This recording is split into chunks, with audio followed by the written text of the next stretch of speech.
የዘንድሮ ረመዳን ፋይል ተዘጋ። ምስጋና አንድ ተጨማሪ ቀን ለሰጠን አላህ ሱብሓነሁ ወተዓላ ይሁን። አምስቱ ሶላቶች ጁምዓ እስከሚቀጥለው ጁምዓ ድረስ፣ ረመዳን እስከሚመጣው ረመዳን ድረስ በመካከላቸው የተሰሩትን ኃጢአቶች ያብሳሉ።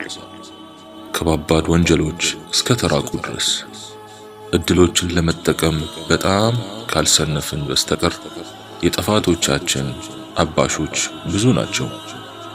ይህ ሁሉ የአላህ ችሮታና እዝነት ማሳያ ነው። አላህ በሰጠን እድሎች ደስ ይበለን፣ ከተጠቃሚዎችም ያድርገን።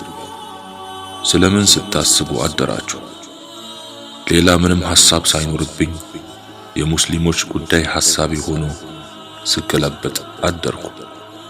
ወላ ቱሽሚት ቢና አልአዕዳእ ያ ረብ።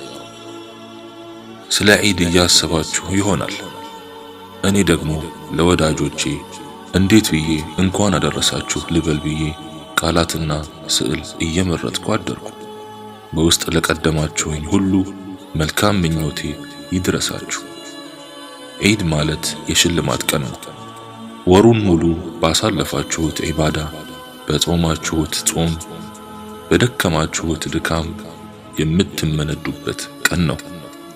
አምናችሁት ከጅላችሁት ስለታዘዛችሁት፣ ስለ ጾማችሁ፣ ስለ ቆማችሁ አላህ ይደሰትባችኋል፣ መላእክትም ይመርቋችኋል። አላህ ጾማችንን ይቀበለን፣ ድካማችንን ይመዝግብልን፣ ክፍተታችንን ይጠግንልን፣ ጉድለታችንን ይሙላልን፣ ምርጥ ጀነቱን ያጎናጽፈን፣ ከምንወዳቸው ነቢያችን ዓለይሂ ሰላቱ ወሰላም ጋር ያጎራብተን። ዒድኩም ሙባረክ ወኩል ዓም ወአንቱም ቢኸይር።